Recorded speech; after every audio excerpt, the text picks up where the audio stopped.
This is Bradley Barth with SC Media reporting from the Identiverse conference in Las Vegas. My guest is Mark Batchelor. He's the CTO and founder of Verosint, which is a provider of anti-account fraud solutions. Mark, thanks for joining us today. For starters, paint us a picture of what the current threat landscape looks like around account fraud. What is trending in terms of some of the malicious actors, the types of fraudulent activity that they're engaging in most often?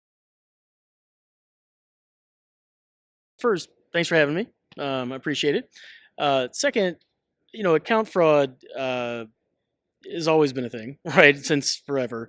And, when a lot of people think about fraud, or traditionally they thought about fraud, they think of merchant fraud initially, right? So it's credit cards and financial fraud and that type of thing. People have always tried to mitigate account fraud with passwords and new types of passwords and password lists and those types of things. Recently, in the last few years, people have actually started to focus on account fraud, like actually paying attention to what is happening at the account level outside of just somebody logging in and getting a credential and getting in, right? So, a lot of it generally could start. You can even talk about Netflix even a little bit. That's technically account fraud. If you're sharing your account with your family members and they're using it, that's technically account fraud by terms and definitions, right? So recently, people have started to pay a lot more attention to it, and account takeover fraud in particular, in the last few years has become even more important. One of the first things somebody might do if they're going to do account takeover is change the password of the person in that profile. Maybe they've stolen their credentials. They're going to go change that password, or change the email address. Sorry, not the password. Change the email address of the profile so they can get the recovery, codes or whatever. Well, if they're going to change that email address to something sketchy, wouldn't it be great to know that? And so we've just started to pay attention now to what's actually happening with account takeover, what's actually happening with account fraud. And, in recent years, or actually even very recently, people have gotten good at understanding the thresholds that risk platforms may have and maybe even like slow rolling them. And, compromising an account and then waiting 2 weeks before they do something different so that the system doesn't notice it. Or, compromising an account, uh, getting right up to that threshold of what's might be caught by a risk platform, and then stopping until they get what they do next. So they've just getting better, right, at overall. Yeah, so laying in wait for just the right time to act, basically, so that they slip under the radar, essentially. Yeah. And the account takeovers that you just referred to, I mean, that can happen through any number of means, through phishing someone for their credentials, buying credentials off of the black market, brute forcing through bots, things like that. And then there's also, in addition to account takeover, the notion of bad actors also just creating their own accounts through synthetic identities and creating a false persona for themselves as well. That's also an issue, is it not? Very much an issue. That's been an issue forever. If you roll back years and years, early SaaS companies would report how many users they have, not how many actual people use the platform, right? It's always been a problem, and people care about it now, right? Because those synthetic accounts, they're poking around your system, right? They're doing things in there, and it's just not good, right? And that's why, even if it seems on the surface that credentials that are being used to log into an account are legit, the entity behind those credentials may not be legit. And that's why you really have to look beyond the credentials to really get a more clear picture of who is this that's actually engaging in this activity. And I know that's where Verosint comes in a little bit. So, yeah, explain a little bit more about the philosophy behind that. So our philosophy when we first started out was, when someone's is logging in or registering for a platform, whatever it happens to be, that's one of the riskiest moments, right? And so you can measure that risk. You can, ask your questions. You can say, is this a bot? Is this IP address a known bot? Is this email address logging in been breached, right? That type of thing. And that's traditional. We do that, right? We can measure those things and ask those questions, but we take it a little bit further. We also do what we call signal printing, right? So we ingest that platform. Well, not the platform. We ingest the data about the user. We then sort of explode those attributes on the back end using open source intelligence data about the IP, about the email address, about the user, about the email or the phone, and we create a print for that person, right? And then the next time that person comes along, or even during that time frame, we want to orchestrate an outcome for them. So if this is the first time they're creating a signal print and it looks sketchy, maybe you should require them to do an identity proofing step, right?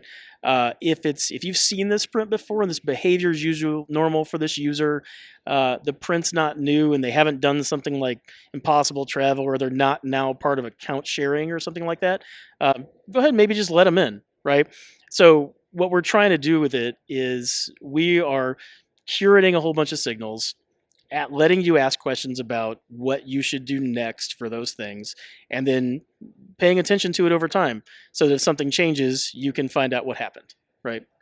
So these signal prints and the identity proofing to which you're referring and other measures of verification, this is something that you do both immediately when the account is first opened, but also ongoing as well.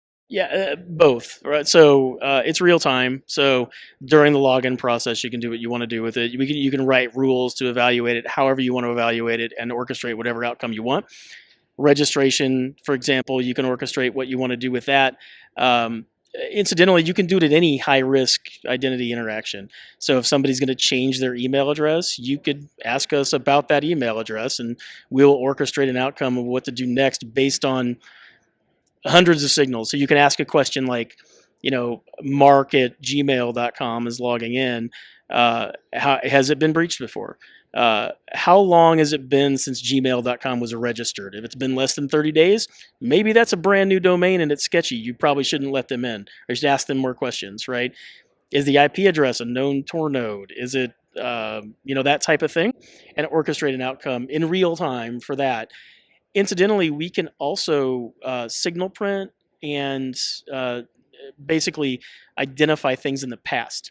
So the way our signal printing platform works is you hand us a little bit of data, and maybe you give us 90 days worth of log files that contains the IP address of the user, the email address of the user, the time they logged in, and maybe a user agent.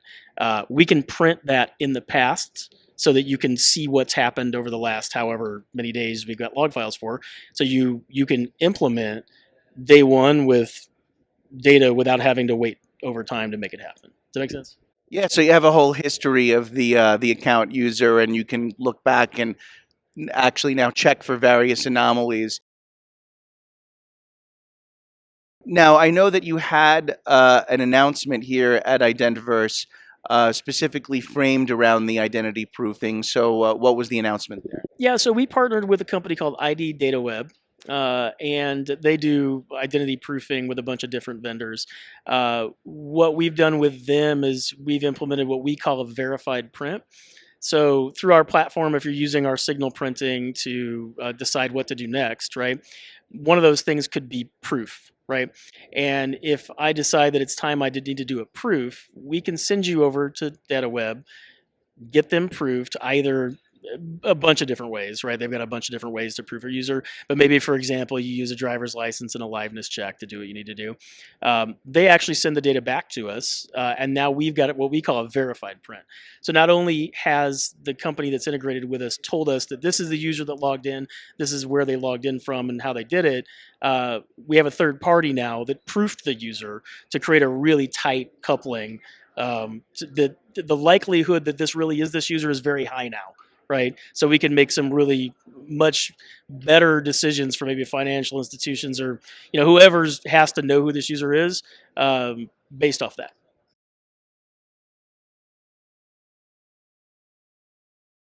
You also have a second announcement here at the show related to your adaptive authentication offerings, specifically in coordination with Ping and Auth0. Explain a little bit more about that, and also what are some of the factors that are considered when a particular account holder is undergoing the adaptive authentication process? Yeah, so we are in both the Ping DaVinci marketplace and the Auth0 marketplace, and we've got pre-made integrations for incorporating our signaling platform and our SignalPrint platform into both of those, right? So if I'm a Ping customer and I'm using DaVinci, I can add in our signals to that whatever authentication flow they've built with DaVinci. Same thing holds true for Auth0. And so basically, it's augmenting their signals with our SignalPrint and our signals to just get a much higher fidelity out of the two. Along those same lines, with the proofing I mentioned before, the identity proofing, we're calling that a sort of adaptive proofing, right? So in the proofing world, a lot of times it's all or nothing. Sometimes if you're actually going to go proof heavily, it's expensive to do document proofing. So you want to document proof at the right time, the right people at the right time, right? And so we adaptively do that. It's the same thing for authentication, same thing for MFA enrollment. And for us, we're not doing the authentication, we're not doing the MFA. We're providing outcomes during authentication or registration or other identity events that tell the IAM platform, this is what we think you should do next, and here's why, right? And then if that's MFA, then great. If that's make them use a passkey, great. If that's they could be passwordless, that's also great, right? That's where we're attempting to go with that. Describe for me a scenario where there perhaps is some funny business going on with some account activity, whether it's the creation of a new account or perhaps there might be some signals related to an account takeover. Give me an example of what would be considered a high risk, anomalous activity or incident that occurred that might set off a red flag, resulting in a high risk score that would make you investigate further. Yeah, sure. So, matter of fact, I'll even give you a good one, an actual one. The scenario here was kind of what you mentioned earlier about synthetic account fraud, right? In this particular case, it was a marketplace that people could get into and request services from other people. They were scamming people in this marketplace to get them to pay them money, and it complicated. But at the end of the day, our platform, once we went through to these guys and they gave us their logs and we added them on our platform and we said, hey, look, here's a whole cluster of people in Azerbaijan. They only do business in the U.S., by the way. Here's a whole cluster of people in Azerbaijan that are using the same device to log in. Is that normal? We found a whole bunch of instances of this, and we were able to write rules on our platform once they were in with SignalPrint to completely mitigate it. So now if not only do we look for Azerbaijan, but we also look for the account sharing. We have an algorithm that looks for account sharing and multi-account abuse, that type of thing. And we were able to write a rule that says, hey, look, if you're going to do this, you got to go through a proofing step now, right? So if you're part of one of these, you're from one of these countries, you look like you might be a bot, let's get you proofed first, and then you can come in and use the platform. It's pretty common, actually. More common than you would think. It's rampant, actually, in the customer IAM space. All right. Well, I think that is a perfect example to really illustrate some of the scenarios that we've been talking about today. So I appreciate you taking some time to speak with us. That's Mark Batchelor, the CTO and co-founder at Verosint. Once again, I'm Bradley Barth with SC Media, reporting from the Identiverse conference in Las Vegas.